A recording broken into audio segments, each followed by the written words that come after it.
Hello and welcome back to the end of another week. We're going to start inside so I can show you the rats. They're still a little skittish, but they're in here, I swear. Teddy is up there. He's the brown one. And Timmy is in the hammock here. He's the black one. And Toby is up here. Hey. They're still settling in, so they don't come out yet. Hopefully they'll start coming out, but this is Toby. You can barely see him. Let's see if I can just take him out. Oh my goodness. Okay, so that's Toby. Everybody else is like, no! This one up here, that's Teddy.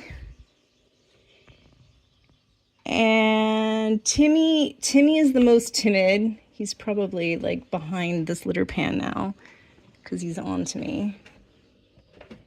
Yeah, he is. Oh my goodness.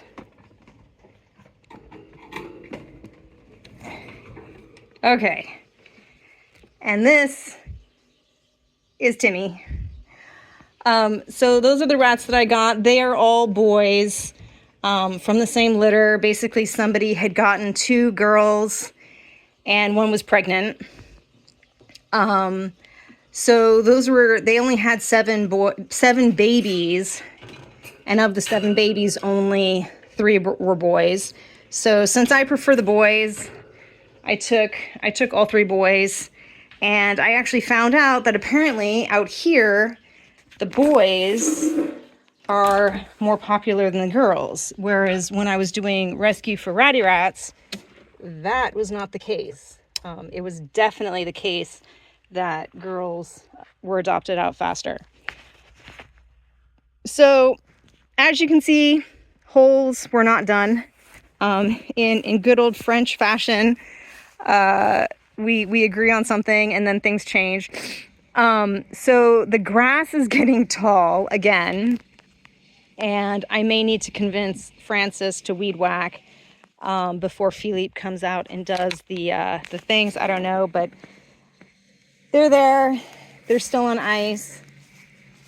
Francis is working on something in the barn. Out in the garden, not much is happening because over there I have my big project. But out here, I've been doing some cleanup, mainly of this bed here. So you can see now that there are no tomatoes. I took all the tomatoes out. I painstakingly went and cleaned up all of the crap that they left behind.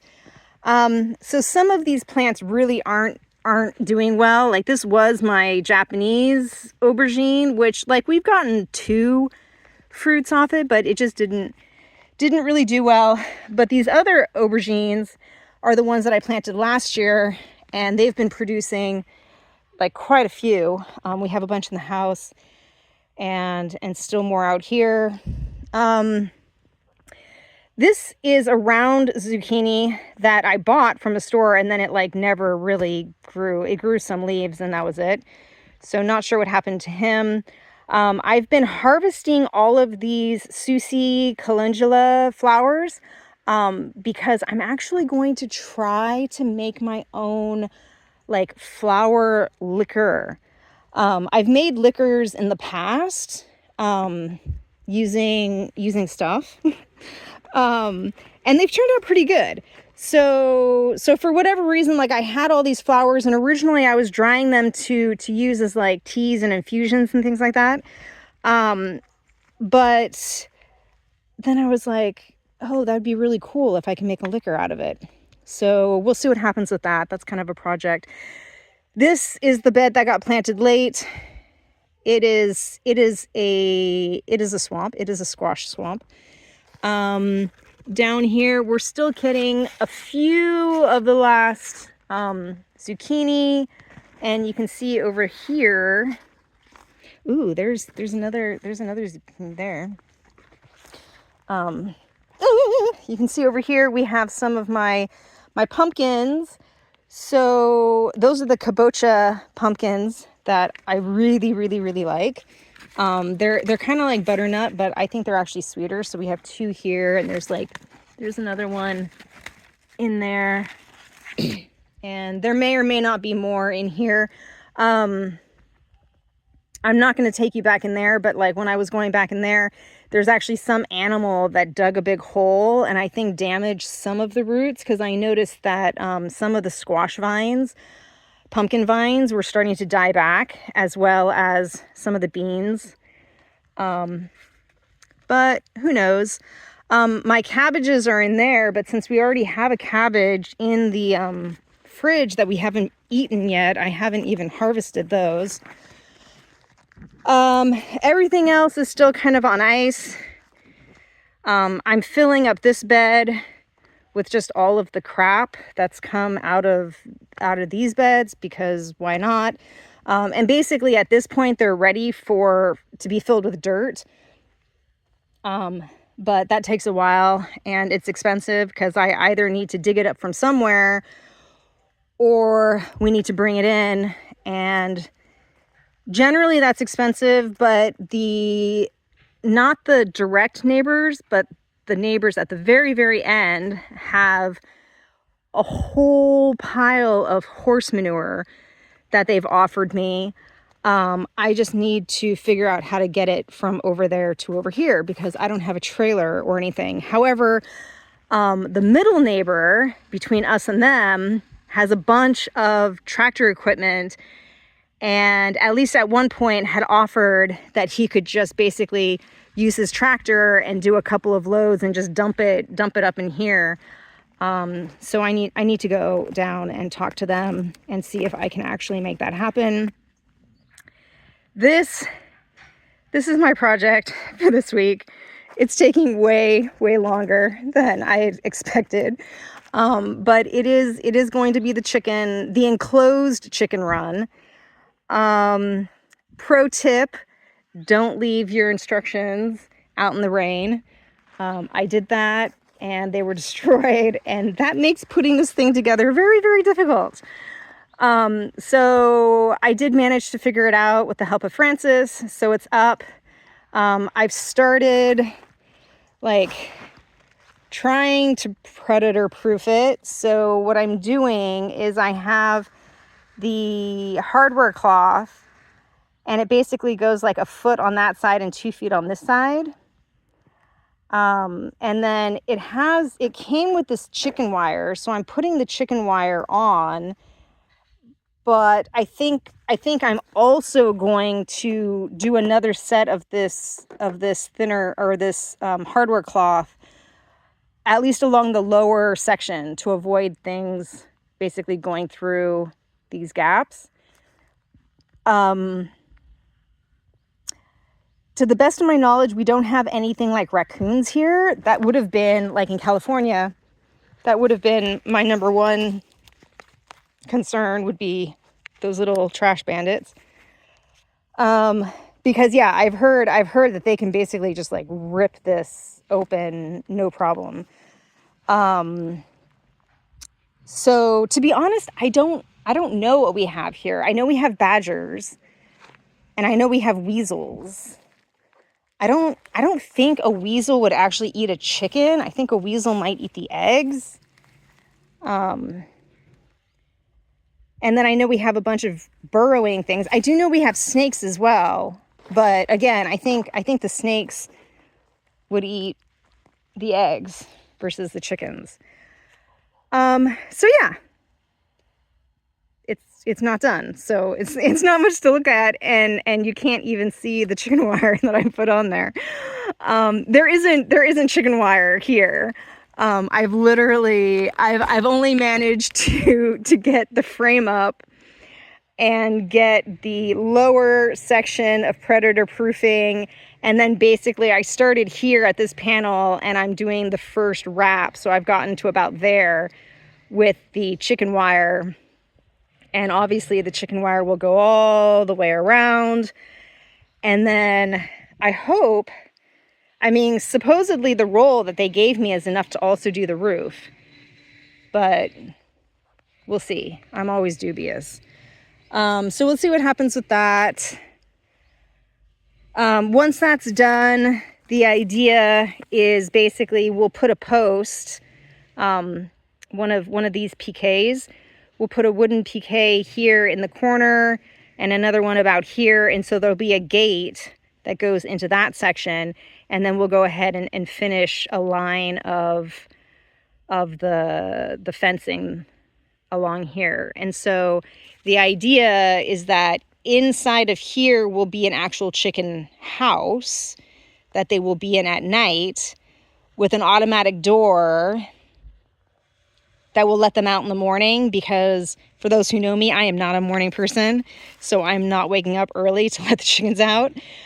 So there will be a house with an automatic door that will open automatically in the morning at some time after sunrise to let the chickens into this area where they'll be able to run around. And then when I wake up, I'll be able to come in through this human door and basically let them out through that door into the, like, to give them space to the whole run. And then I can collect the eggs and things like that. And then obviously that gate would then be closing so that the chickens don't go into the garden area. But yeah, basically the chickens are going to have this whole space on a regular basis, automated.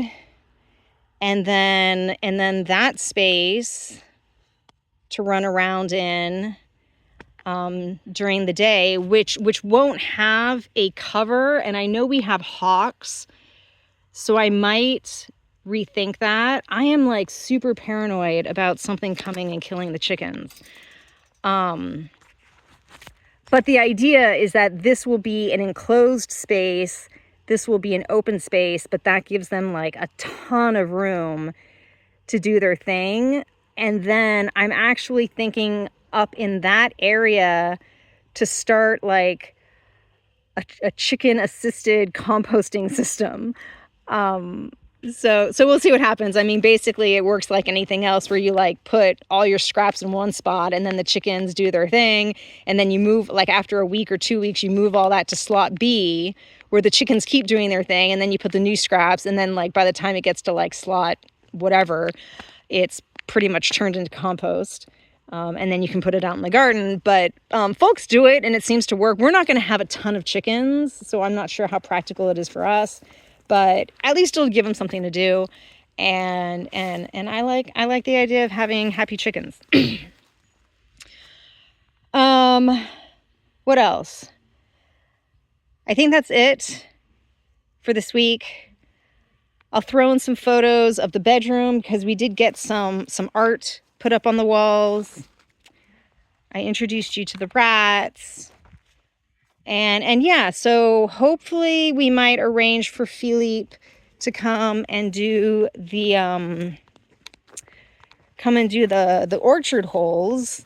These wine barrels are still waiting. I discovered that the leak, the radiator fluid leak on that car is like well and truly a leak. Pretty much, I didn't think it was a leak at first. I thought it was just really low. And basically, like as quickly as I was pouring fluid into the car, it was leaking out the bottom. So I'm not sure what we're gonna do there. This thing is going crazy again. It's like way up in the rafters and over there. So I was gonna try to wait for it to go dormant before I trim it, but yeah, it's going crazy. So I might have to get up there again and cut it back. But I did want to end with showing you the carport. I mean, it's not fantastic, but it's definitely cleaner.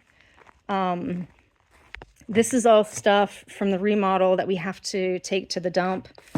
And then over there, those bags of concrete are basically shot because they got wet when they redid the roof. But we have to decide like which sheetrock we're going to keep. But ultimately, like that pallet of stuff is going to go. All of this is going to go. And then hopefully Francis will actually be able to park his car here. We'll see. The river out there still has the potential of being a river. We are going to have a bit of a dry spell, so we're going to see if the guy can come out.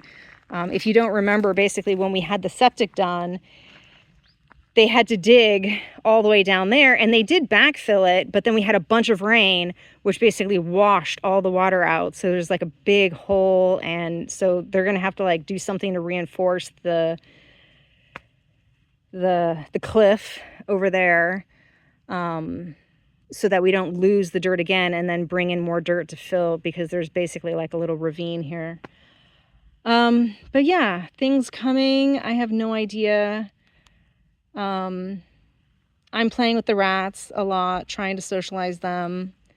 I'm processing tons of beans and squash, and there's more beans, and I need to figure out like how to potentially save the eggplants. So yeah, it's the end. It's the end of summer harvest, so I'm working on all of that, and hopefully I'll get things like, what is it? Yeah, September, October is when I plant for the winter garden. So I need to shake a leg and figure that out. But that is it for this week. I hope you had a good one, and I will see you next week. Bye.